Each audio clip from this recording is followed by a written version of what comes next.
बहुराष्ट्रीय संगठन की भूमिका शांति को स्थापित करने में क्या होती है, इसके संदर्भ में चर्चा करेंगे। जैसा कि आप वर्तमान में देख सकते हैं कि इजराइल और फिलिस्तीन का विवाद एक प्रकार से चरमोत्कर्ष पर एक बार फिर से पहुंच चुका है। डेली सुबह पेपर्स में ये न्यूज फ्रंट पेज पे सभी को दिखाई दे रही है। तो इस संबंध में ये भूमिका बहुत ही महत्वपूर्ण हो जाती है कि ऐसा क्या कारण है कि 1949 से जो इजराइल और फिलिस्तीन के बीच विवाद संघर्ष शुरू हुआ, उसका आज तक कोई समाधान नहीं निकल पाया। और उसके समाधान को निकालने में अंतर्राष्ट्रीय संगठन की क्या भूमिका है, या अंतर्राष्ट्रीय संगठन क्या वो रणनीति अपनाए जिससे कि इजराइल और फिलिस्तीन या विश्व के किसी भी अन्य भाग में शांति की स्थापना की जा सके और देशों को संघर्ष के रास्ते से हटाकर हम उनके बीच में सहयोग और शांति की स्थापना कर सके। बहुराष्ट्रीय संगठन की भूमिका का कैसे प्रयोग किया गया, किन परिस्थितियों में ये बात की गई कि अंतर्राष्ट्रीय लेवल पर कोई ऐसी अंतर्राष्ट्रीय संरचना नहीं है जिसके कारण से देशों के बीच शांति की स्थापना की जाए, या उनके ऐसे जो हित टकरा रहे हैं उनको कैसे हितों को एक प्रकार से कम करके टकराहट को और उनमें शांति की स्थापना की जाए। इसके लिए अगर हम अंतर्राष्ट्रीय राजनीति के सिद्धांत में जाएं कि वो कौन सा सिद्धांत था जिनके कारण से अंतर्राष्ट्रीय संगठन की भूमिका महत्वपूर्ण बन जाती है, तो उसमें सबसे पहले हम यथार्थवादी सिद्धांत को देखते हैं। यथार्थवादी विचारधारा यद्यपि बहुत प्राचीन काल से थुसिडाइसियस के समय से ही हम एथेंस और यूनान जो वहां पे स्पार्टा और एथेंस का जो युद्ध हुआ था उस संदर्भ में ही देख सकते हैं। यथार्थवादी सिद्धांत का यह मानना था कि अंतर्राष्ट्रीय राजनीति में संघर्ष विद्यमान है और अंतर्राष्ट्रीय राजनीति में दो देशों के बीच में युद्ध होते रहते हैं। उसके पीछे उन्होंने कारण जो बताया, उन्होंने कहा कि अंतर्राष्ट्रीय राजनीति शक्ति द्वारा संचालित होती है। प्रत्येक राष्ट्र शक्ति को प्राप्त करना चाहता है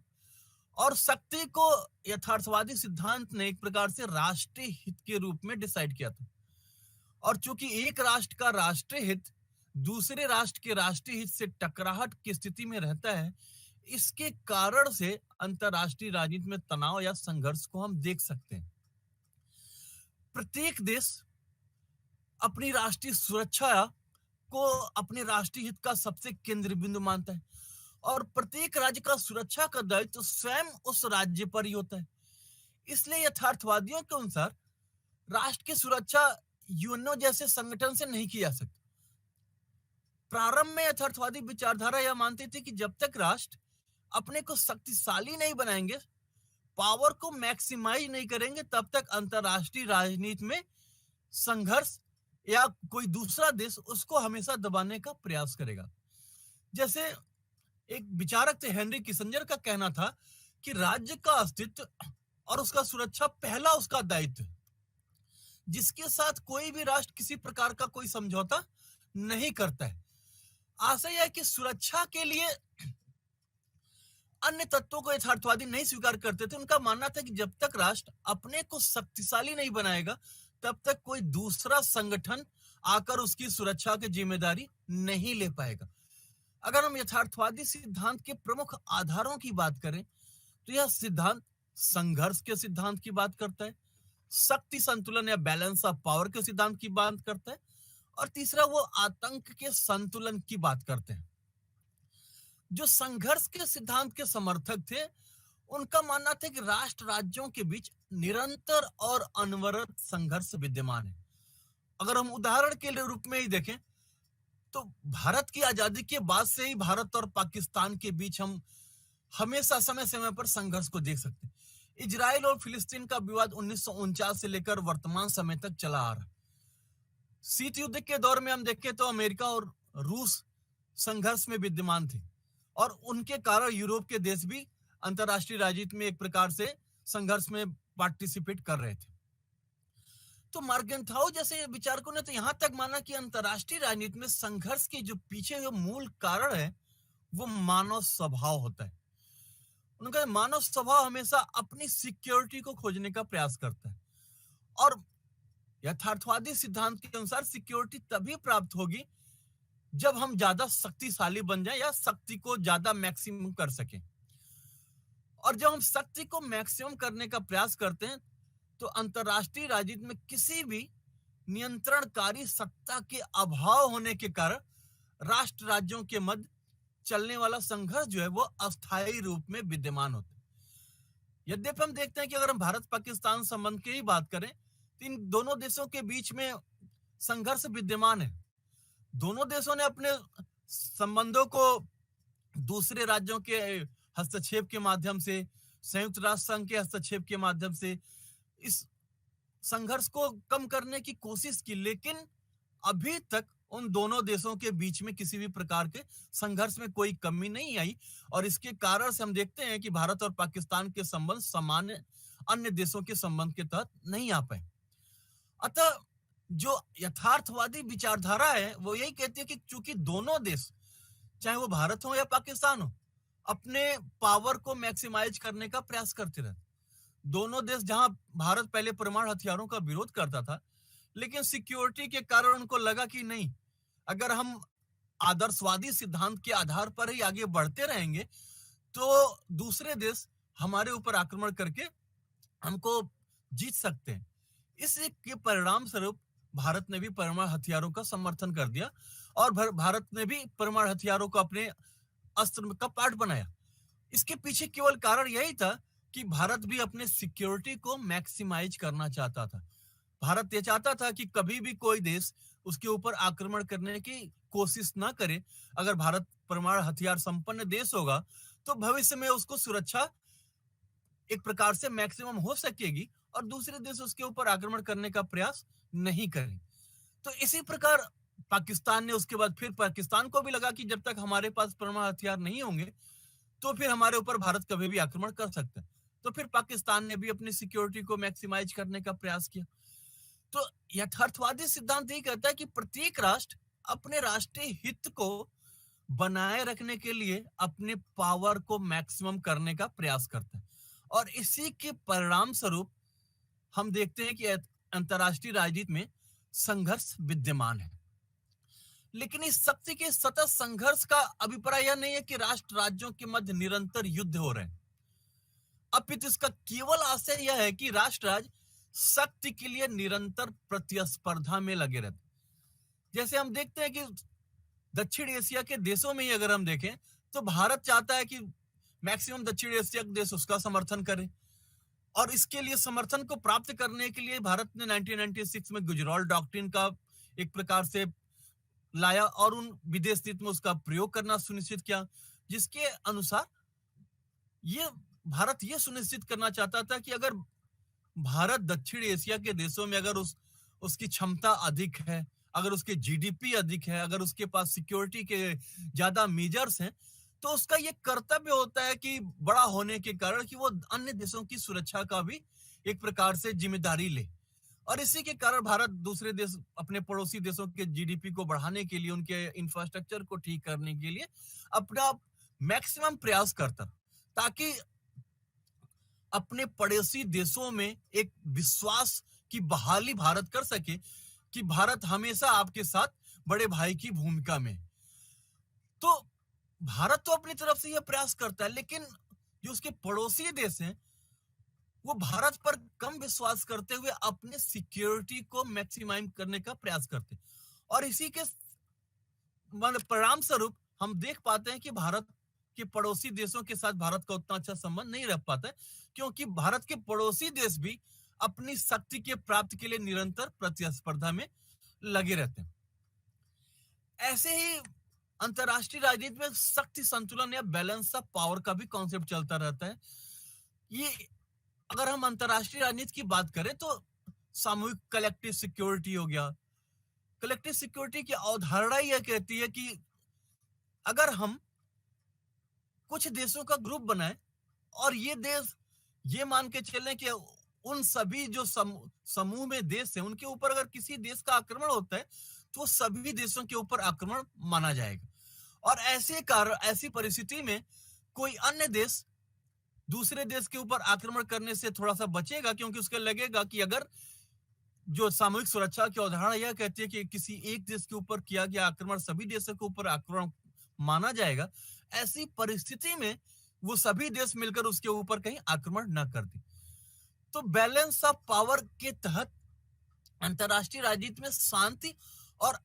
अस्थायित्व कैसे निर्मित हो, इसकी अवधारणा करती है। शक्ति संतुलन के नियम के अनुसार अंतरराष्ट्रीय राजनीति में शक्ति का वितरण इस प्रकार है कि शक्ति के संतुलन द्वारा ही अंतरराष्ट्रीय राजनीति में एक राज्य दूसरे राज्य पर आक्रमण नहीं करता है। अतः शक्ति संतुलन की यह धारणा यह एक प्रकार से द्वितीय विश्व युद्ध के बाद जाकर, चाहे वो नाटो के रूप में या वार्सा पैक्ट के रूप में, कहीं ना कहीं कलेक्टिव सिक्योरिटी की अवधारणा को आगे बढ़ाया गया था। जो तीसरे प्रकार के संतुलन जिससे अंतरराष्ट्रीय राजनीति में युद्ध को कम करने की बात की जाती है और शांति को बनाए रखने का प्रयास किया जाता है, उसमें आतंक के संतुलन का सिद्धांत है। द्वितीय विश्व युद्ध के बाद, जैसा कि मैंने अभी पहले बताया, कि परमाणु हथियारों के युग में शक्ति संतुलन के बजाय डिटरेंस, जिसको कि आतंक के संतुलन की संकल्पना दी जाती है, जिसका मूल अर्थ है कि परमाणु शक्ति संपन्न राष्ट्र दूसरे परमाणु शक्ति संपन्न राष्ट्र के ऊपर आक्रमण करने से बचते हैं। जैसा कि मैंने पहले बताया कि भारत और पाकिस्तान ने दोनों परमाणु शक्ति संपन्न राष्ट्र हो गए, तो आज के समय में भारत और पाकिस्तान की समस्या का समाधान युद्ध के द्वारा नहीं किया जा सकता, क्योंकि भारत को भी भली बात मालूम है कि पाकिस्तान के पास परमाणु हथियार है, वहीं पाकिस्तान को भी मालूम है कि भारत के पास परमाणु हथियार है। तो युद्ध एक प्रकार से दोनों देशों के बीच किसी भी समस्या का समाधान नहीं हो सकता, क्योंकि दोनों राष्ट्र परमाणु शक्ति संपन्न राष्ट्र हैं। इस परमाणु शक्ति संपन्न होने के कारण ही यह बात कही जाने लगी कि इस प्रकार से दोनों राष्ट्र आतंक के संतुलन के कारण एक दूसरे के ऊपर आक्रमण नहीं करते। तो आतंक के संतुलन की अवधारणा यह कहती है कि जब पावर मैक्सिमाइज हो जाता है किसी भी देश में, तो दूसरा देश केवल इस कारण से उस देश में युद्ध के लिए नहीं आगे जाता है, क्योंकि उसके भी उसी प्रकार का खतरा उसके सामने भी मौजूद रहता है। तो ये तीन प्रकार के संतुलन की बात अंतरराष्ट्रीय राजनीति में एक प्रकार से जो यथार्थवादी सिद्धांत के विचारक थे, उन्होंने ये बात कही। इसके बाद मार्गन्थाउ ने कुछ 6 नियमों की बात की, जिसके आधार पर उन्होंने माना कि अंतरराष्ट्रीय राजनीति में एक प्रकार से संचालित होती है। उसमें जो पहला नियम था, उसमें मार्गन्थाउ का मानना था कि अंतरराष्ट्रीय राजनीति जो है वो मूल रूप में मनुष्य के वस्तुनिष्ठ स्वभाव पर आधारित होती है। मार्गन्थाउ का मानना था कि कोई भी जो मनुष्य होता है वो स्वभाव से ही प्रभुत्व की आकांक्षा रखता है। वो चाहता है कि मेरे आदेशों का या मेरे पावर के कारण अन्य लोग उसके आदेश का एक प्रकार से पालन करें। तो मार्गन्थाउ का मानना था कि मानव स्वभाव यह सदैव दूसरे ऊपर प्रभुत्व लाने का प्रयास करती है और दूसरों को अपने अधीन करने का प्रयास करती है। अतः मानव प्रभुत्व की इसी लालसा ने मनुष्य को परस्पर संघर्ष की स्थिति में ढकेल देती। वस्तुतः जो राज्य है वो मानव समाज का ही संगठित रूप है, और चूंकि राज्य जो होते हैं उस राज्य में रहने वाले मनुष्यों के हितों से जो राष्ट्रीय हित बनते हैं उसी से संचालित होते हैं, और इसी कारण से राष्ट्र राज्यों के मध्य संघर्ष को देखा जाता है। मार्गन्थाउ का मानना था कि जो मानव स्वभाव है वो क्या होता, वो एक प्रकार से अपरिवर्तनशील और अस्थायी मान लिया जाए। तो जैसा कि मार्गन्थाउ ने माना कि स्वाभाविक रूप में ही अंतरराष्ट्रीय राजनीति में शाश्वत रूप में शक्ति के लिए एक संघर्ष होता रहता है। ये संघर्ष को हम इतिहास में भी देख सकते हैं और वर्तमान में भी देख सकते हैं। यद्यपि उसके स्वरूप में थोड़ा बहुत परिवर्तन हो सकता है, लेकिन अभी भी अगर हम कल की न्यूज देखें तो इजराइल ने जो ईरान के और अन्य देशों के ऊपर जो एक प्रकार से फिलिस्तीन के ऊपर जो आक्रमण किया, वो बस इतना दिखाता है कि उस संघर्ष की संकल्पना में उसका बस रूप परिवर्तन हो गया है। लेकिन अंतर्राष्ट्रीय राजनीति में अभी भी तनाव और अभी भी संघर्ष विद्यमान है। अतः मार्गेंथाउ आदर्शवादियों की उस मूल संकल्पना का खंडन करते हैं जिसमें आदर्शवादी ये बात कहते हैं कि अगर विश्व में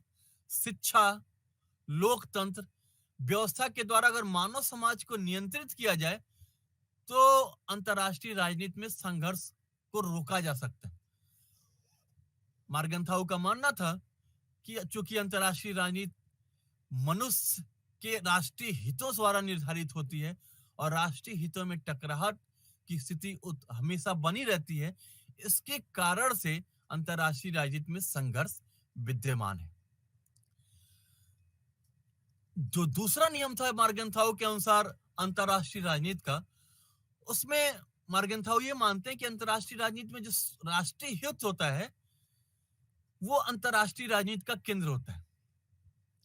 और जिससे प्रत्येक राज्य शक्ति के द्वारा अपने राष्ट्रीय हित को प्राप्त करने का प्रयास करता है। मार्गेंथाउ ने माना कि अंतर्राष्ट्रीय राजनीति में राष्ट्रीय हित को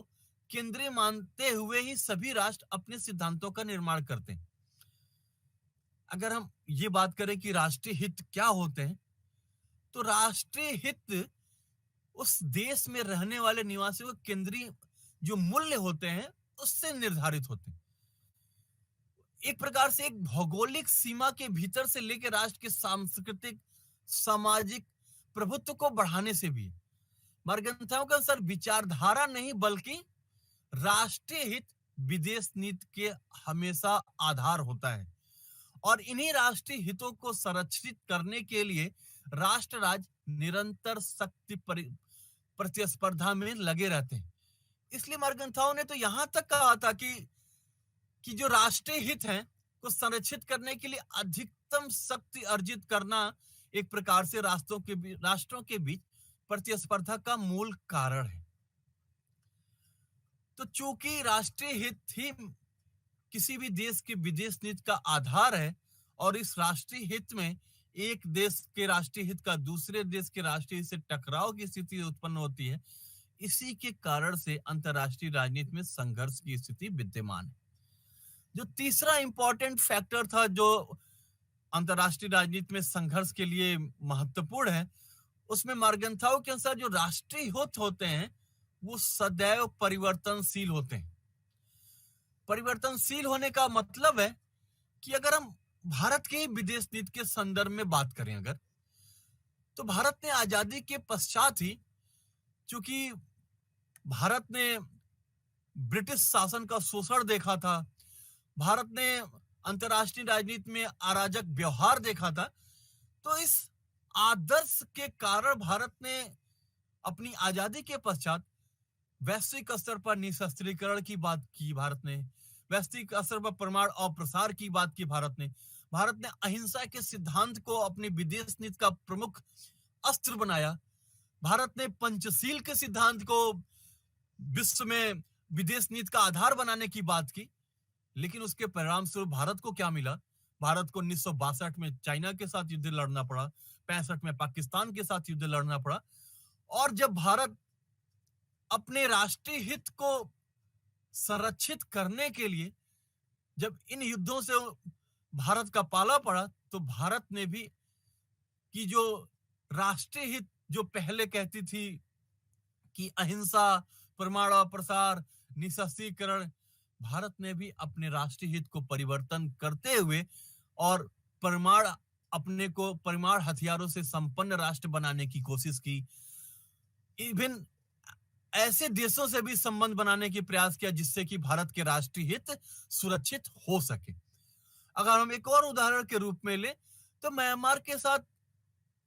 जो लोकतांत्रिक म्यांमार की शासन व्यवस्था थी उसके साथ भी भारत ने अपने संबंधों को अच्छा बनाया। म्यांमार में जब सैन्य शासन व्यवस्था आया उसके साथ भी भारत ने अपने शासन व्यवस्था अपनी को अच्छा बनाए रखने का प्रयास किया। तो ये कहीं ना कहीं ये दिखाता है कि राष्ट्रों को समय के साथ अपने मूल्यों में परिवर्तन करना ही होता है और उन मूल्यों में परिवर्तन करने के कारण ही जो राष्ट्र के राष्ट्रीय होते हैं वो परिवर्तनशील हो जाते हैं। राष्ट्रहित का कोई वस्तुनिष्ठ अर्थ नहीं होता। अपितु वह राष्ट्र हित को देश काल परिस्थितियों के सापेक्ष मानते हैं। दूसरे शब्दों में किसी भी राष्ट्रीय हित को हमेशा के लिए सुनिश्चित नहीं किया जा सकता। उदाहरण के लिए भारत ने आजादी के पश्चात अगर अपनी आर्थिक क्षेत्र में भारत की नीतियों को देखा जाए तो भारत ने समाजवाद और मिक्स इकोनॉमी को अपनाया, क्योंकि भारत तत्कालीन भारत को, आजादी के बाद के भारत को यह भरोसा नहीं था कि हमारे जो लघु उद्योग हैं, कुटीर उद्योग हैं, वो वैश्विक स्तर के कंपनियों के साथ प्रतिस्पर्धा में भाग ले सकते। तो आजादी के बाद अगर 1990 के दशक तक अगर हम भारत के राष्ट्रीय हित को अगर आर्थिक आधार पर देखें तो मिक्स इकोनॉमी और क्लोज्ड इकोनॉमी के रूप में हम भारत की आर्थिक नीतियों को देखते हैं। लेकिन 1990 के पश्चात जब भारत की आर्थिक स्थिति थोड़ी खराब होती है तो भारत को यह एहसास होता है कि हम क्लोज्ड इकोनॉमी या मिश्रित अर्थव्यवस्था पर ही आधारित नहीं रह सकते, और भारत ने इसके परिणाम स्वरूप अपने राष्ट्रीय हित को परिवर्तन, जो आर्थिक स्तर पर राष्ट्रीय हित था उसको परिवर्तनशील करते हुए भारत ने भी वैश्वीकरण, निजीकरण, उदारीकरण की नीति को अपने आर्थिक व्यवस्था में अपनाया। ये भी कहीं ना कहीं दिखाता है कि जो राष्ट्रीय हित होते हैं वो देश काल परिस्थितियों के अनुसार अपने समय के अनुसार परिवर्तित हो जाते हैं। अन्यथा किसी भी देश के जो राष्ट्रीय हित है वो अगर वो परिवर्तनशील नहीं होगा तो वो राष्ट्र कहीं ना कहीं विकास की प्रक्रिया में पीछे छूट जाएगा। तो हम 1950 के दशक में भारत के राष्ट्रीय हित को दूसरे रूप में देख सकते हैं, तो वहीं वर्तमान समय में भारत के राष्ट्रीय हित को दूसरे संबंध में देख सकते हैं। अगर हम देशों के साथ संबंधों के अध्ययन में भी बात करें तो भारत के साथ आजादी के पश्चात भारत के सोवियत संघ के साथ बहुत ही अच्छे संबंध थे, लेकिन भारत ने समय और परिस्थितियों को ध्यान में रखते हुए अमेरिका के साथ अपने संबंधों को अच्छा किया, पूंजीवादी व्यवस्था को भी अपने अर्थव्यवस्था में अपनाया। तो ये इसके पीछे जो कारण है वो कारण यही है कि प्रत्येक देश को समय, काल एवं परिस्थितियों के अनुसार अपने राष्ट्रीय हित में परिवर्तन करना होता है। मर्गेंथाउ के अनुसार जो चौथा नियम था कि अंतरराष्ट्रीय राजनीति नैतिकता से संचालित नहीं होती है। मर्गेंथाउ की जो मूल मान्यता थी कि राजनीति का संचालन शक्ति और राष्ट्रीय हित से संचालित होता है, न कि नैतिकता से। उसके अनुसार जो नैतिक सापेक्षवाद की जॉर्ज केनन की एक धारणा थी, उसमें मर्गेंथाउ का यह कहना था कि हम नैतिकता को तो अपने राष्ट्र के लेवल पर तो अपने स्वीकार कर सकते हैं, लेकिन हम जब दूसरे देशों के साथ संबंध को स्थापित कर सकते हैं तो उस समय संबंध स्थापित करते समय हम अपने देश की नैतिकता को किसी दूसरे देश की नैतिकता के ऊपर थोप नहीं सकते, क्योंकि वो नैतिकता के किसी बाह्य या आंतरिक बंधन को स्वीकार नहीं करते। मूल प्रश्न ये उठता है कि क्या मर्गेंथाउ अंतरराष्ट्रीय राजनीति में एक अनैतिकता को प्रश्रय देने वाले विचारक थे? तो ऐसा नहीं है, क्योंकि मर्गेंथाउ के अनुसार नैतिकता की कोई एक परिभाषा नहीं है,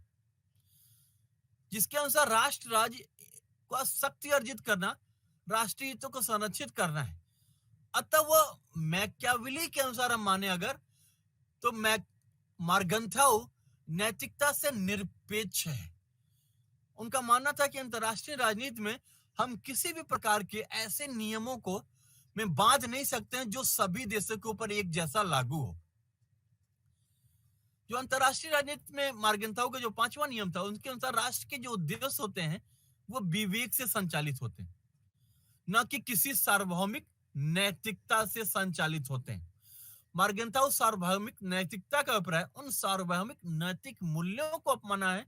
जिन्हें देश काल से निरपेक्ष माना जाता है। जो छठा सबसे इंपॉर्टेंट तत्व था मर्गेंथाउ के नियमों में, कि मर्गेंथाउ ने राजनीति को एक स्वायत्त प्रक्रिया माना है। स्वायत्त होने का मतलब है कि राजनीति का विश्लेषण करते हुए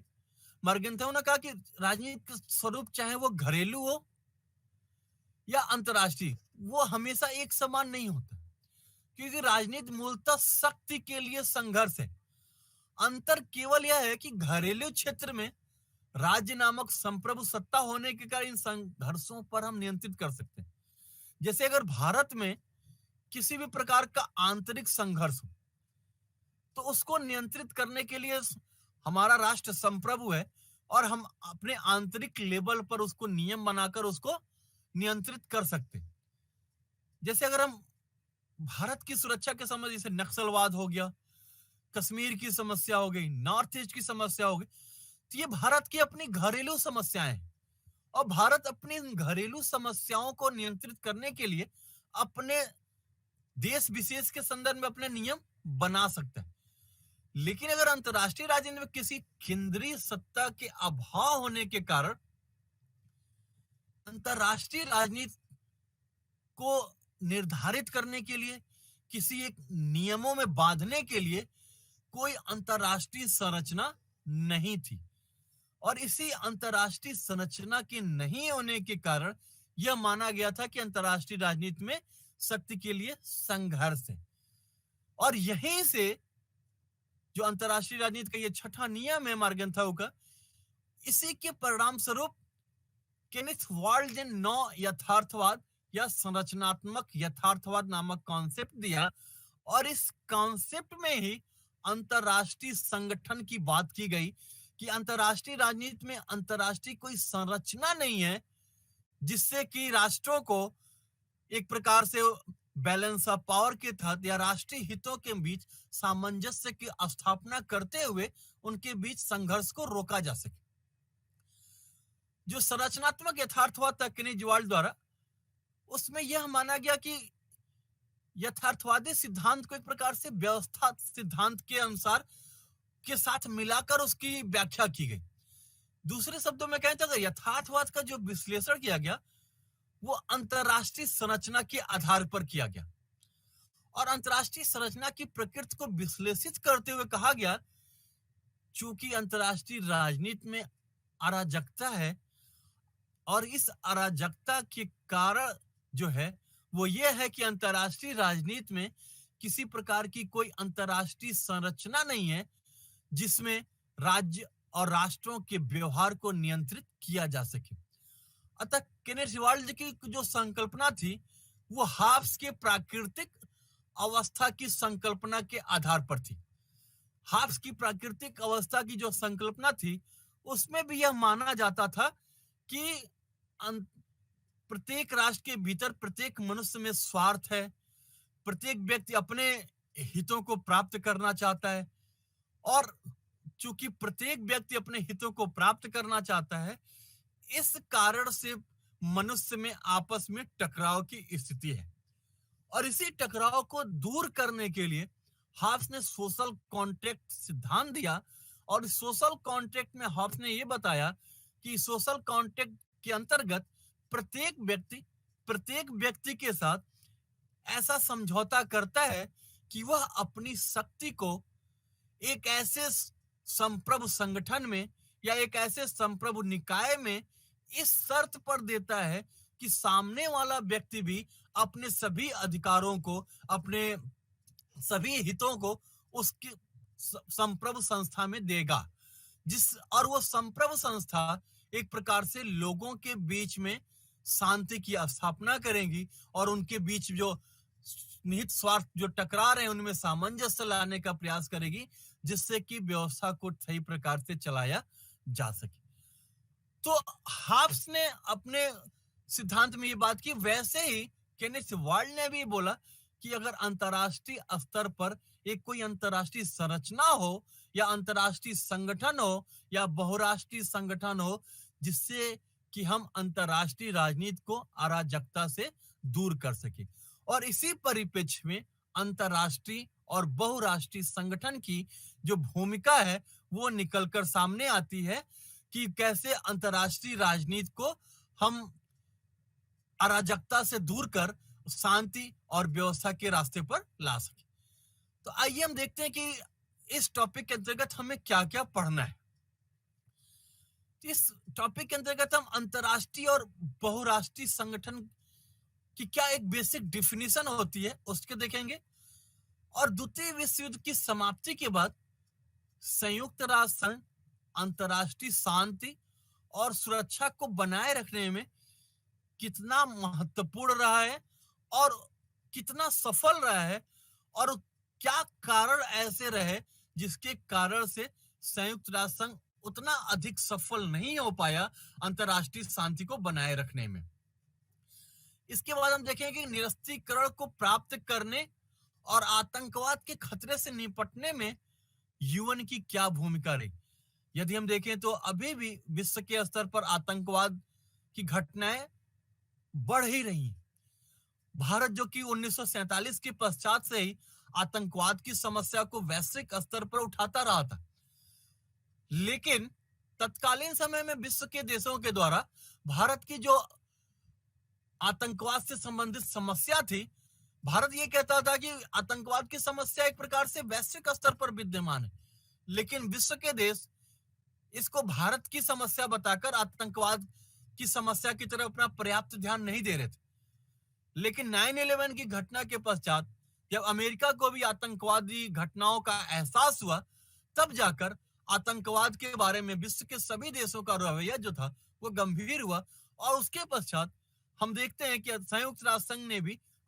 आतंकवाद को रोकने के लिए आतंकवाद के प्रत्यय करने वाले देशों के ऊपर प्रतिबंध लगाने से लेकर अन्य प्रकार के कई प्रयास किए गए, जिससे कि अंतर्राष्ट्रीय राजनीति में को एक शांतिपूर्ण और आतंकवाद से रहित बनाया जा सके। फिर हम देखेंगे कि यूनाइटेड नेशन के साथ साथ विश्व के देशों के द्वारा भी छोटे छोटे संगठन बनाकर शांति और व्यवस्था बनाने का प्रयास किया गया। अगर हम शीत युद्ध के दौर में देखें तो नाटो जिसकी स्थापना 1949 में की गई थी, तत्कालीन समय में इसकी स्थापना अमेरिका के द्वारा पश्चिमी यूरोपीय देशों की सुरक्षा के दृष्टिकोण में ध्यान में रखते हुए की गई थी, क्योंकि तत्कालीन समय में पश्चिमी यूरोपीय देशों को सोवियत संघ का खतरा था, क्योंकि पश्चिमी यूरोपीय देश तत्कालीन समय में रूस के अधीन थे और रूस उनके ऊपर अपना प्रभुत्व स्थापित करना चाहता था। लेकिन नाटो की सेना के द्वारा एक प्रकार से वहां पे पश्चिमी यूरोपीय देशों की सुरक्षा को सुनिश्चित किया गया। वैसे ही हम दक्षिण एशिया में भी देखें तो सार्क संगठन के माध्यम से यह प्रयास किया गया कि दक्षिण एशियाई के देशों के बीच में भी सहयोग की स्थापना की जाए, जिससे कि इनके जो आपसी मतैक्य हैं, आपसी जो हित टकरार हैं, उनको दूर करने का प्रयास किया जाए। इसी प्रकार 1967 में आसियान की स्थापना की गई क्षेत्रीय संगठन के रूप में कि आसियान दक्षिण पूर्वी एशियाई देशों के बीच सहयोग को स्थापित करेगी। वैसे ही यूरोपीय यूनियन की स्थापना की गई ताकि यूरोपीय देशों के बीच सहयोग को बढ़ाया जा सके। तो ये क्षेत्रीय संगठनों के माध्यम से हम कैसे वैश्विक स्तर पर, फिर हम देखते हैं कि ओएएस की स्थापना की गई, उत्तरी अटलांटिक देशों का संबंध स्थापना की गई, वर्सा पैक्ट के माध्यम से शांति को सुरक्षा एक प्रकार से प्रदान करने का प्रयास किया गया। तो ये जितने भी रीजनल ऑर्गेनाइजेशन थे, क्षेत्रीय संगठन थे, इसमें इन संगठनों की क्या महत्वपूर्ण भूमिका थी अंतर्राष्ट्रीय स्तर पर शांति की स्थापना करने में। तो आइए अब सबसे पहले देखते हैं कि संयुक्त राष्ट्र संघ और उसका जो निकाय थे वो विश्व के स्तर पर किस प्रकार से और किन किन प्रयासों के माध्यम से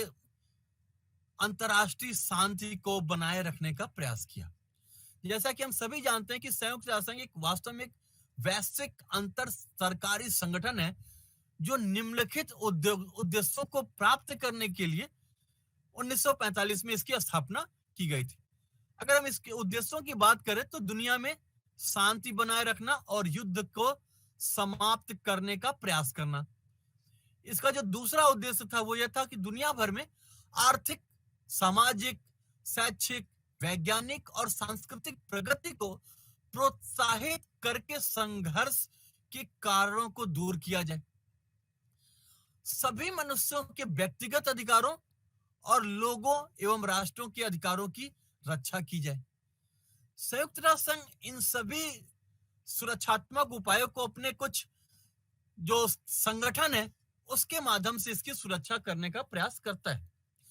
अगर हम संयुक्त राष्ट्र संघ के संगठनों की बात करें तो अंतर्राष्ट्रीय न्यायालय हो, सामाजिक एवं आर्थिक परिषद हो या सुरक्षा परिषद हो, इसमें सबसे महत्वपूर्ण भूमिका सुरक्षा परिषद की थी, सिक्योरिटी काउंसिल की थी कि सिक्योरिटी काउंसिल वैश्विक स्तर पर शांति एवं सुरक्षा को स्थापित करने का प्रयास करेगा। और केवल प्रयास करेगा, बल्कि सुरक्षा सिक्योरिटी काउंसिल की यह भी बात की गई थी कि समय के साथ इसमें परिवर्तन भी किया जाएगा। लेकिन हम देखते हैं कि चूंकि संयुक्त राष्ट्र संघ पर कुछ देशों का वर्चस्व है, इसके कारण से अभी तक हम सिक्योरिटी काउंसिल में जो सुधार होने चाहिए वो सुधार नहीं हो पाए। और वो सुधार नहीं हो पाने के कारण ही हम देखते हैं कि सिक्योरिटी काउंसिल या सुरक्षा परिषद अभी भी वैश्विक स्तर पर उतने शांति एवं व्यवस्था को बनाए रखने में उतना सफल नहीं रहा है।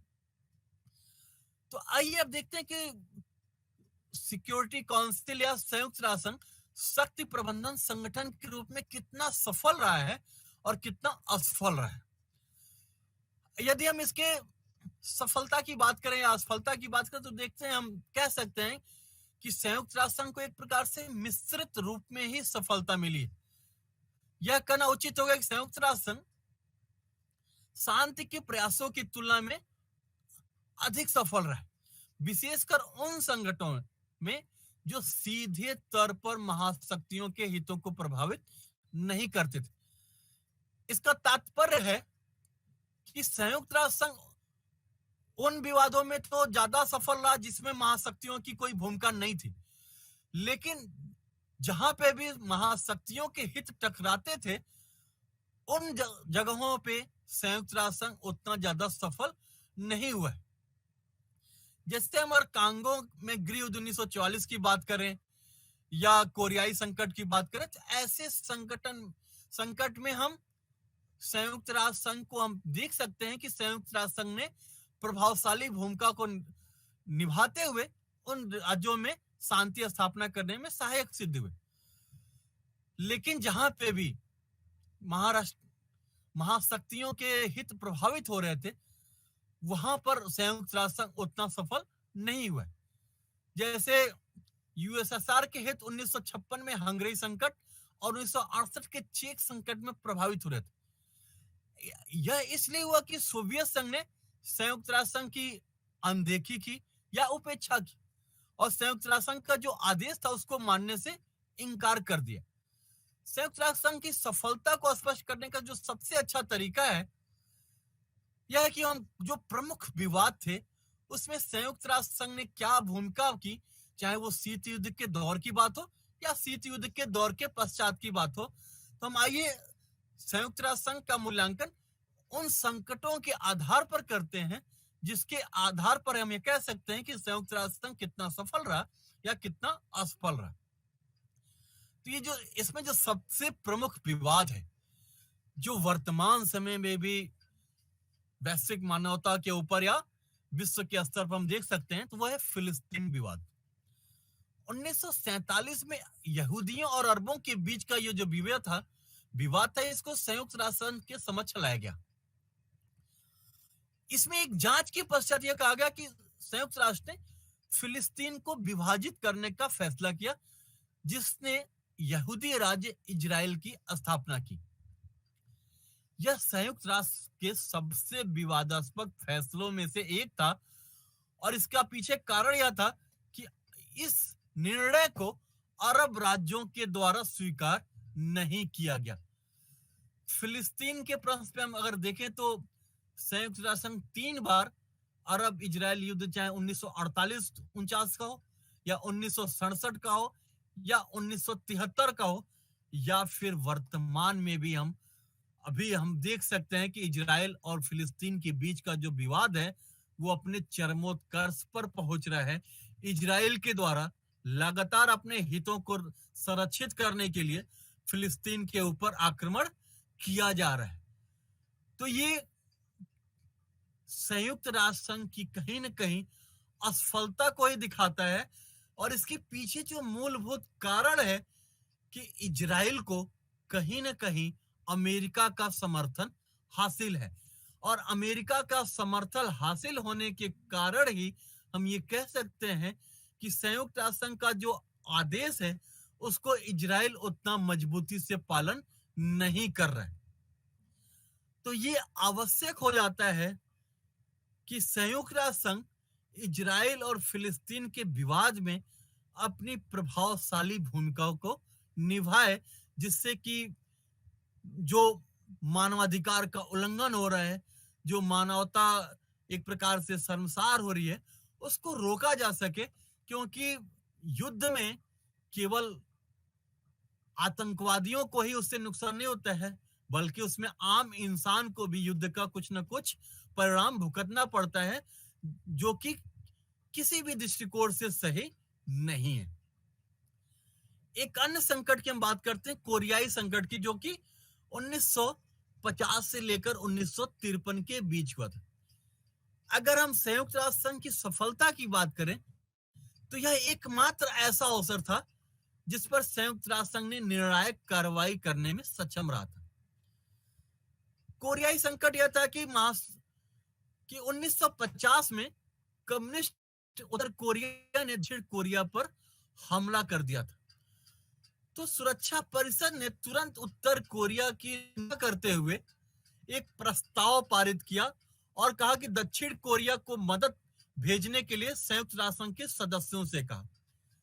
और इसका परिणाम यह रहा कि संयुक्त राष्ट्र संघ के सभी सदस्यों ने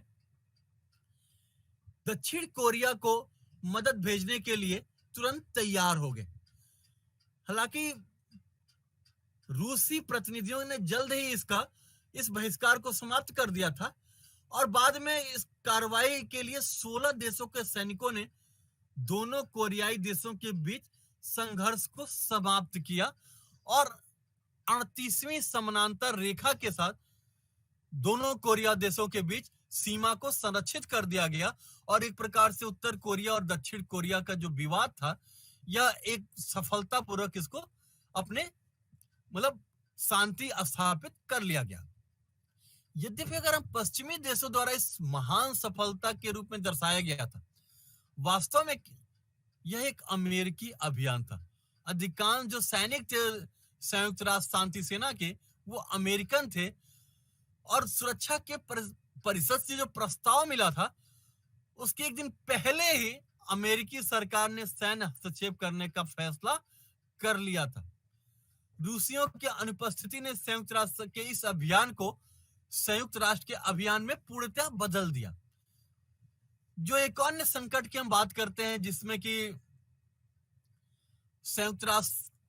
की सुरक्षा परिषद का महत्वपूर्ण भूमिका थी, वो स्वेज संकट 1956 के समय था। 1956 में राष्ट्रपति नासिर द्वारा अचानक स्वेज नहर का राष्ट्रीयकरण करने पर ब्रिटेन, फ्रांस और इजराइल जैसे देश, जिनका की स्वेज नहर जो कंपनी थी उसको में स्वामित्व वाले शेयर थे, जब सुरक्षा परिषद में ब्रिटेन और फ्रांस रहा, बल प्रयोग की निंदा का प्रस्ताव इन देशों के वीटो के कारण पारित नहीं हुआ। तो जनरल असेंबली ने, जो सामान्य सभा थी संयुक्त राष्ट्र संघ की, उन्होंने शांति के लिए एकता प्रस्ताव के तहत न केवल 5 के मुकाबले 64 देशों ने बहुमत से उस आक्रमण की निंदा की और बल्कि सैनिकों के ये आदेश दिया गया कि उनका जल्द से जल्द एक प्रकार से वहां से वापसी सुनिश्चित होनी चाहिए। अपने खिलाफ बहुमत को देखते हुए आक्रमणकारियों ने सैन्य अभियान वापस लेने पर सहमति व्यक्त की, लेकिन उन्होंने भी एक समझौता रखा कि संयुक्त राष्ट्र स्वेज नहर पर एक उचित समझौता करे और अरब और इजरायलियों को एक दूसरे की हत्या भी न करने दे। संयुक्त राष्ट्र महासभा ने संयुक्त राष्ट्र शांति रक्षा बल, जिसमें कि 5000 शांति सैनिक थे, को युद्ध विराम समझौते की निगरानी के लिए मिस्र भेजा था। और ऐसी परिस्थितियों में स्वेज संकट के दौरान हम संयुक्त राष्ट्र संघ की प्रभावशाली भूमिका को देख सकते हैं। इसी तरह ईरान और इराक का जो युद्ध 1980 से 88 तक चलता रहा था, इसमें भी हम संयुक्त राष्ट्र संघ के महत्वपूर्ण भूमिका को देख सकते हैं। आलोचकों के द्वारा यह कहा जाता है कि संयुक्त राष्ट्र संघ की भूमिका से ज्यादा इराक और ईरान के बीच युद्ध जो विराम हुआ था, उसके पीछे कारण यह था कि ये दोनों देश इतने लंबे समय तक युद्ध में शामिल रहे थे कि दोनों देशों के बीच एक प्रकार से काफी थक चुके थे, और इसके कारण से ईरान और इराक युद्ध रुक गया था। लेकिन उसमें संयुक्त राष्ट्र संघ की हम प्रभावशाली भूमिका को भी देख सकते हैं। ऐसे ही खाड़ी युद्ध 1991 में भी हम संयुक्त राष्ट्र संघ की कार्रवाई बहुत ही प्रभावशाली थी, जब इराक के सद्दाम हुसैन ने अपने सैनिकों के अपेक्षाकृत छोटे लेकिन अमीर पड़ोसी राज्य जो कुवैत था उस पर आक्रमण करके कब्जा करने के लिए भेजा था, तो संयुक्त राष्ट्र सुरक्षा परिषद ने वहां से सैनिकों को वापस बुलाने और परिणाम भुगतने के लिए इराक को तैयार रहने के लिए जब एक प्रकार से चेतावनी दी, तो इस चेतावनी के परिणाम स्वरूप इराक ने कुवैत से अपने सेना को वापस बुलाया था। हालांकि संयुक्त राष्ट्र के आलोचकों का यह कहना था कि यह मानना था कि कुवैत को इसलिए मदद मिली थी क्योंकि तत्कालीन समय में पश्चिमी राष्ट्रों को, जिसमें कि अमेरिका भी था, सोवियत संघ भी था, इन सभी राष्ट्रों को कुवैत के तेल की आपूर्ति की जरूरत थी। अगर हम खाड़ी युद्ध की बात करें तो खाड़ी युद्ध में सबसे जो प्रमुख भूमिका रहते हैं, क्योंकि खाड़ी जितने भी देश हैं उनमें जो नेचुरल गैस हो गए, तेल हो गए, ये प्रचुर मात्रा में पाए जाते हैं। तो प्राय हम देखते हैं कि पश्चिम के देश अपनी तेल आपूर्ति को सुनिश्चित करने के लिए खाड़ी देशों को अपनी तरफ बनाए रखने का प्रयास करते हैं। तो खाड़ी युद्ध में कुवैत की मदद करने के पीछे कई देशों के द्वारा यह आरोप लगाया जाता है कि यद्यपि संयुक्त राष्ट्र संघ ने महत्वपूर्ण भूमिका निभाई थी, लेकिन इसके पीछे जो कारण था वो यह था कि पश्चिमी राष्ट्र कुवैत द्वारा आपूर्ति की जाने वाले तेल को सुनिश्चित रखना चाहते थे, उसमें किसी भी प्रकार का व्यवधान उत्पन्न करना नहीं चाहते थे। संयुक्त राष्ट्र संघ की ऐसी प्रभावी भूमिका को हम 19 मार्च 2003 में संयुक्त राज्य अमेरिका और ब्रिटेन ने जब इराक पर इस आधार पर आक्रमण शुरू किया कि वे विनाश के हथियारों अर्थात परमाणु हथियारों के जखीरे को इराक से दूर रखना चाहते हैं और इराकियों को सद्दाम हुसैन के क्रूर शासन से मुक्त कराने का प्रयास करना चाहते हैं। अमेरिका का यह दावा था कि सद्दाम हुसैन के नेतृत्व में इराक में एक प्रकार से परमाणु हथियार विकसित किए जा रहे हैं, जो कि भविष्य में आतंकवादी या गैर राष्ट्रीय संगठनों को इन परमाणु हथियारों को एक तरह से उपलब्धता सुनिश्चित हो सकती है। तो अमेरिका का यह मानना था कि अगर परमाणु हथियार गैर राष्ट्रीयकर्ता या आतंकवादियों के हाथ में चले जाएंगे, इससे मानवता के लिए बहुत ही कठिन परिस्थिति उत्पन्न हो जाएगी। तो इसी के नाम पर इराक में एक प्रकार से परमाणु हथियारों की तलाशी के लिए जो तैनात संयुक्त राष्ट्र के हथियार निरीक्षकों को एक प्रकार से भेजा गया, लेकिन यह देखा गया कि कितनी उनकी अपार कोशिश के बाद भी इराक में परमाणु हथियार नहीं मिले। लेकिन तब भी संयुक्त राज्य अमेरिका और ब्रिटेन ने सुरक्षा परिषद में सैन्य कार्रवाई की मंजूरी के लिए एक प्रस्ताव को आगे बढ़ाने का प्रयास किया था, लेकिन फ्रांस, रूस और जर्मनी सद्दाम को हथियार निरीक्षकों के साथ सहयोग करने के लिए अधिक समय देना चाहते थे। उनका मानना था कि एक बार हम जांच कर लें, अगर जांच में उनके पास परमाणु हथियार बनाने का या तकनीक का सबूत नहीं मिलता है तो फिर हम किसी भी प्रकार से सैन्य कार्रवाई करना उचित नहीं होगा। लेकिन संयुक्त राज्य अमेरिका और ब्रिटेन ने इस प्रस्ताव में को सुरक्षा परिषद में वोट के बिना ही एक तरफा आगे बढ़ाने का संकल्प किया और उन्होंने दावा किया कि संयुक्त राष्ट्र के पूर्व प्रस्तावों का सद्दाम हुसैन द्वारा उल्लंघन इस युद्ध के लिए उचित कारण था। अर्थात जैसा कि हम जानते हैं कि एनपीटी, सीटीबीटी के माध्यम से विश्व के देशों पर यह बात की गई थी कि विश्व के अन्य देश परमाणु हथियारों का विकास नहीं करेंगे। लेकिन अमेरिका और ब्रिटेन का मानना था कि इराक ने सीटीबीटी और एनपीटी का एक प्रकार से जो संयुक्त राष्ट्र संघ के द्वारा लाई गई संधियां थी, इन संधियों की वो पालन नहीं कर रहा है। और संधियों का पालन नहीं करने के कारण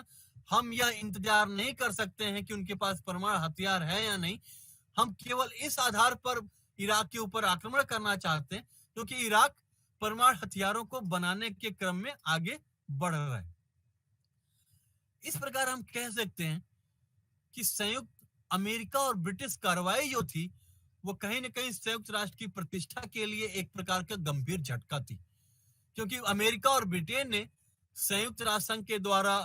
जो वेट एंड वॉच की पॉलिसी को अपनाया गया था उसको पालन नहीं करना सुनिश्चित किया। और इसी संबंध में जो संयुक्त राष्ट्र संघ के तत्कालीन महासचिव थे कोफी अन्नान ने सितंबर 2003 में संयुक्त राष्ट्र महासभा के वार्षिक सत्र के उद्घाटन पर कहा कि उनकी कार्रवाई संयुक्त राष्ट्र के लिए एक निर्णायक क्षण था। तब तक सभी देशों को संयुक्त राष्ट्र के चार्टर के अनुच्छेद 51 के तहत अगर वो आत्मरक्षा के समान अधिकार से परे किसी देश के विरुद्ध सैन्य बल का उपयोग करना चाहते थे तो इसके लिए सुरक्षा परिषद से अनुमोदन लेना आवश्यक था। लेकिन अमेरिका और ब्रिटेन ने संयुक्त राष्ट्र से अनुमोदन लेना आवश्यक नहीं समझाता था। इसी के कारण अन्नान ने कहा कि यह एक ऐसा उदाहरण है जिसके परिणाम स्वरूप बल के एक तरफा और बेवजह उपयोग का प्रसार हो सकता है। तो इन सभी कारणों से हम ये देखते हैं कि कुछ गतिविधियों में तो संयुक्त राष्ट्र संघ को पर्याप्त सफलता मिली, लेकिन वैश्विक महाशक्तियों के जहां पे भी इंटरेस्ट टकरा रहे थे